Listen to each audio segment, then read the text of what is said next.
Yung ice scope.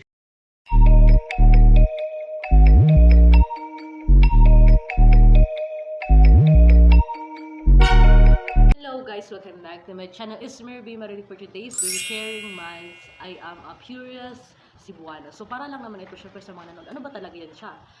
Sa Bisaya pero nagtatagalog. So nung napanood niyo yung vlog ko, nasabi ko naman to kung bakit nagtatagalog ako sa aking mga vlog kasi baka manonood ng mga Tagalog. So hindi nila syempre para ma-understand nila. Kasi kapag magsasalita ka ng Bisaya, hindi sila nakakaintindi.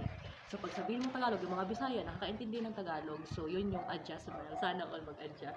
Siyempre, mag-adjust ka kasi hindi sila na, siyempre, ganun talaga pag, kailangan pantay. Kasi yung Bisaya, nakakaintindi ng Tagalog. So, ang Tagalog, hindi nakakaintindi ng Bisaya. So, wow! Siya. So, meron ding English na, siyempre, explain ko dito So, meron ding Tagalog na, 'di ba? Alam ko ang pagiging Tagalog kasi pero hindi ako Tagalog, I am Cebuana, Bisaya ko. So meron din akong alam sa Bisaya nga malalalim, alam ko. Pero yung mga malalim na hindi ko alam, hindi ko din 'yun alam. May Bisaya din kasi na malalim na hindi ko alam eh. So nagtataka, ano ba yan? Bisaya pala yan. So ganyan. Meron ding Tagalog na may lalalim na Tagalog. Ay, hindi ko alam yung malalim na Tagalog. So nung bata ako, nag-aaral ako ng Tagalog. So, wow! Hindi ka marunong ng Tagalog, ganyan. Tapos ako, huyok ka sa akin pag marunong na ako mag-Tagalog. O ayan, ako. Sabi ko huyo. Bata pa ako nung sinabi ko huyo ka sa akin. Ngayon, huyo na talaga. So, pero hindi ako nagtatagalog sa personal. Siyempre, Bisaya talaga. Pero kung may Tagalog, nagtatagalog din ako. Tapos, siyempre, meron ding English tayo na hindi natin alam. Meron tayong word na English na alam natin. Pero yung mga malalalim na English, hindi natin alam. May ganun din, di ba? So, parang adjustment lang din siya sa atin, di ba? So, and then meron pa akong i-share dito, di ba?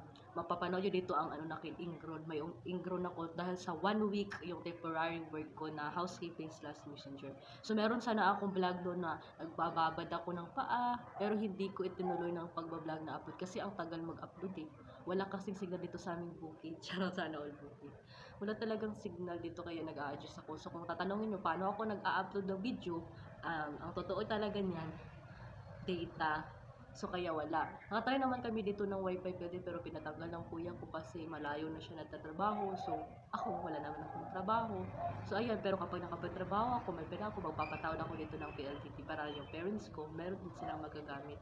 Kasi pero yung sa akin hindi ko load lang ako ng data para makapag-upload pa rin ako ng mga vlog. So syempre share lang namin ito para may alam sila, ay ano pala siya, Bisaya. Kasi yung Bulahan, taga Cebu. Akala ko nga makilala ko ito ba yung Bulahan eh. Nagtatanong din ako ng ate ko, ay sus, Bulahan taga Cebu, tapos Marilala del Norte. So pure na Cebuana. So, meron ako i-share dito na nagpa-ice coffee ako. First time ko nag-ice coffee. Hindi ako mahilig sa kape. Ang reason yun dahil hindi ako yung employee kasi doon sa pinagtatrabahuan ko yung housekeeping sa sabi nila, bakit hindi ka nagkakape? Kasi sabi ko, hindi ako mahilig sa kape. Shock nga sila, hindi ka mahilig sa kape? Naboboard ka, inaantok ka, pero hindi talaga ako. The reason is, yung pumunta ako sa Lamay, nung bata ako, sumasama ako ng mama ko sa mga Lamay.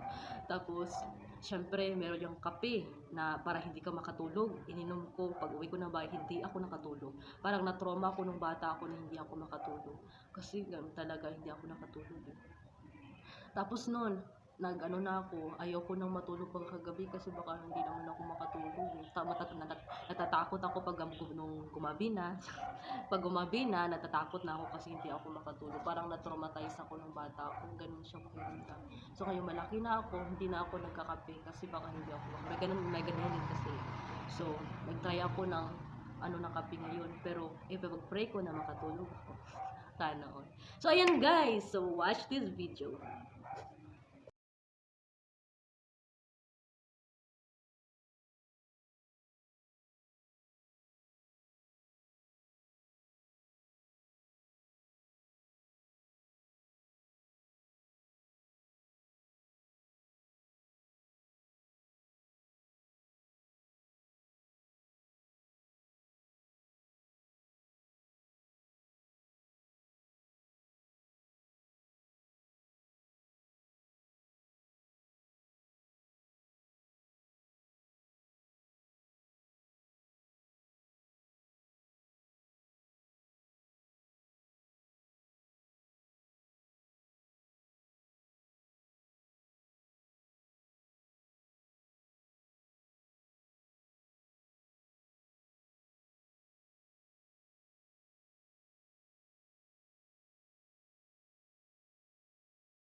Yes.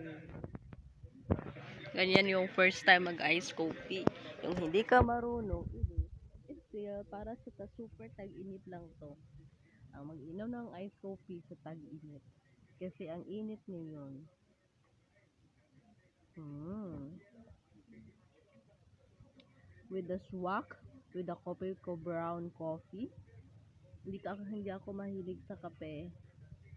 Pero dahil tag-init, try natin itong ice coffee.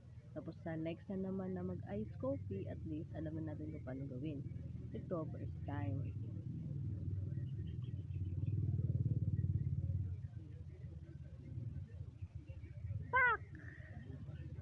Yung ice coffee.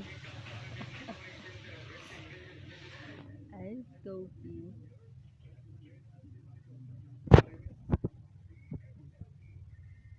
Wala sa tag-init ang kahiga. Panood yun na ang aking nag-iinom ako ng ice coffee. First time ko yun. Sana first time. Hindi ako mahilig kasi sa kape, kaya yung mga ice coffee. Wow! Hindi ako mahilig sa kape. So, dahil tag-init, naisipan ko na lang na itry, pero sana makatulong ako mamayang gabi. Kasi nga, oh my God.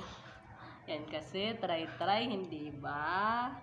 So, first time ko sa vlog dito mag-ice coffee at saka hindi talaga ako mahilig sa kape. And that's it for the vlog for today. And so, pag bago ka lang napapanood itong channel ko, don't forget to subscribe to my channel and click the notification bell for more videos. Thank you so much for watching. See you sa aking next vlog. Bye! Thank you!